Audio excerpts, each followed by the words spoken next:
All right, going to talk about Texas quarterback Quinn Ewers. Talk about keys for success against Texas A&M's defense this upcoming weekend. And we're just going to go ahead. It's early in the week. It's a Monday that we're recording, so we're going to go ahead and just assume Quinn is a starter. Now, obviously, he's coming off that ankle injury that he had against Kentucky. He did stay in the game.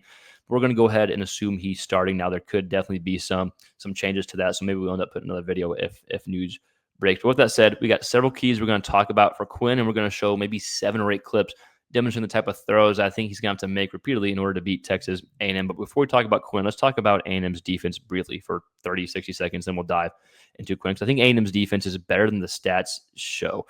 If you just look at the stats, like if you just go on and look up where they rank in the SEC, they're bottom 3rd in sacks. They're bottom half in points per game given up.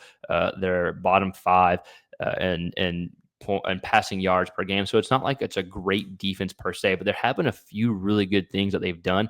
And I think they're much better than the stats have shown. Now, one thing that they do is they confuse the quarterback pre-snap and try to force them to make a mistake. They drop 7 a lot. Whenever they've blitzed more than they probably should, they've gotten burned, specifically against Lenore Sellers in South Carolina.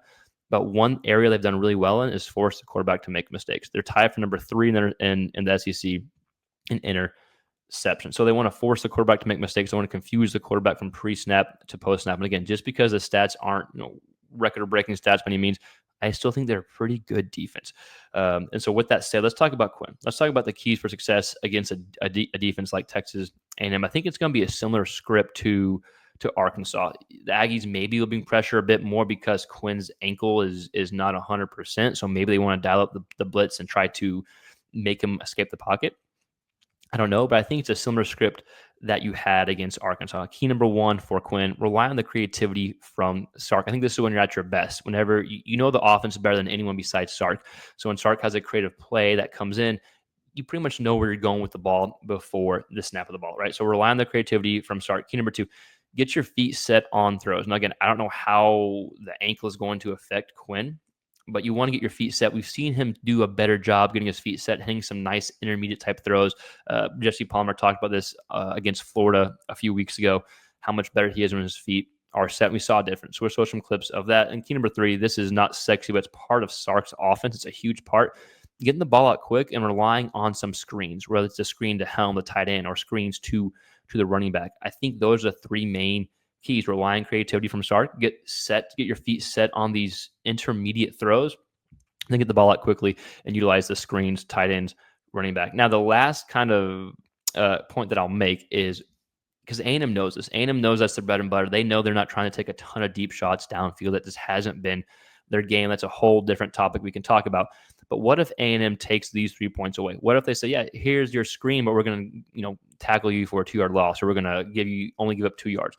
And then you get set on your throws, but the defense has them covered. And then you rely on Sark's creativity, but the defense isn't out of position. So what happens then? I think it's a fair question. If A&M forces you to throw the deep ball, if A&M forces you to push the ball downfield, and they take all of the above points away, Texas fans, do you think Quinn can do it? Do you think that the Longhorns can pull it off? Me personally, I think that Quinn has shown the ability to do that. Now, I know the deep ball accuracy, the deep ball throws is something that gets talked about a lot. Again, it's a whole different video, but I think he's shown the ability to make those type of throws when the defense takes the other type of throws away. And he's shown it against Alabama last year in 2023.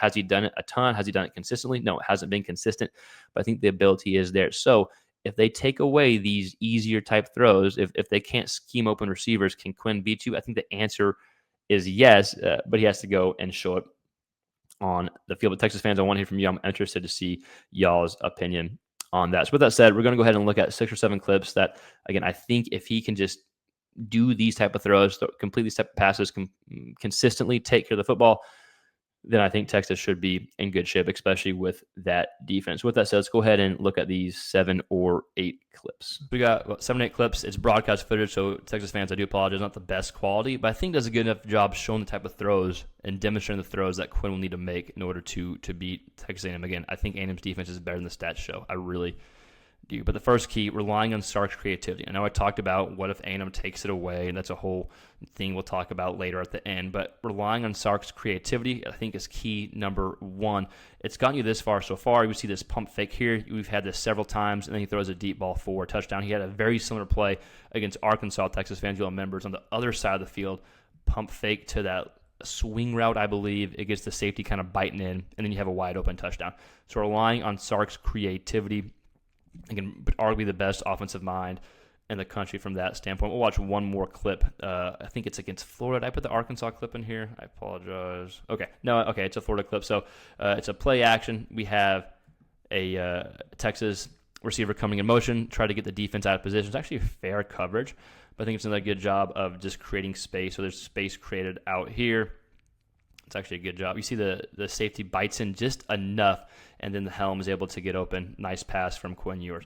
So again, relying on Sark's creativity is key number one for Quinn Ewers in the Texas offense against Texas A&M. Key number two, maybe this is the most important one. This may be even more important than if A&M takes everything away. Like, you may not have to have deep balls to win. Like, they haven't had to have a lot of deep balls to win so far this season. But key number two, getting your feet set and making these type of throws. This is one of my favorite throws from Quinn. It's a 3rd and 11.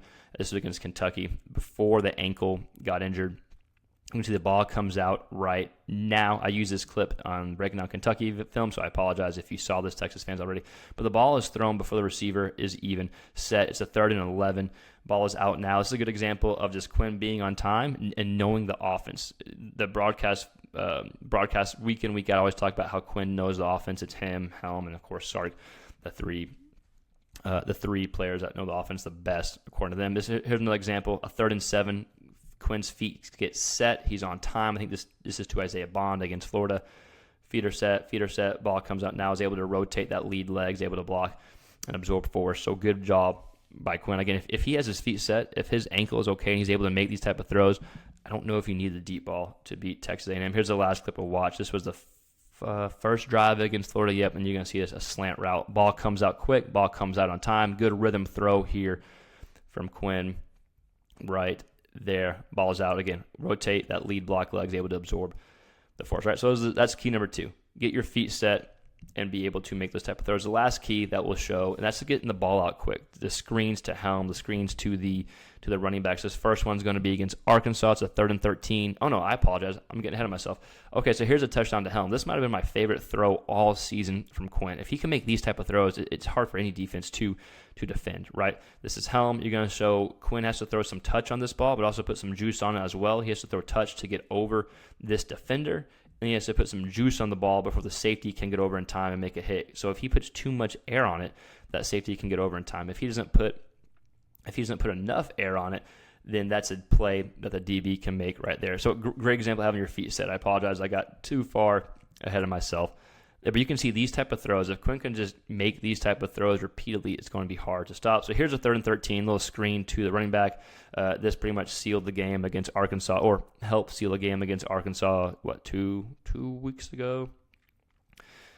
Whenever Texas played Arkansas. This type of screen, again, this is Sark's bread and butter. Like, a lot of times it's not surprising if you see a stat line where Quinn's 20 of 30, like 10 completions are behind the line of scrimmage with like 7 or 8 screens. It's just part of Sark's offense. So there's nothing wrong with doing it. Now, the question becomes, if A&M does take away these screens, if A&M takes away the creativity side of things, then I think Quinn's going to have to beat you with his feet set, throwing the ball out on time, and then maybe even throwing a few deep balls as well. So, Texas fans, I do want to hear from you. What do you think the keys are for Quinn? What do you think the keys are for the Texas offense in general? Let me know your thoughts in the comments below. What do you want to see from Quinn? What did I leave out? I just talked about 3 or 4 keys. What did I leave out that you think is important that we need to add to talk about what you need to do against A&M's defense? Let us know your thoughts in the comments below. And as always, if you're an SEC quarterback fan or Texas fan and you like this type of content, please consider subscribing.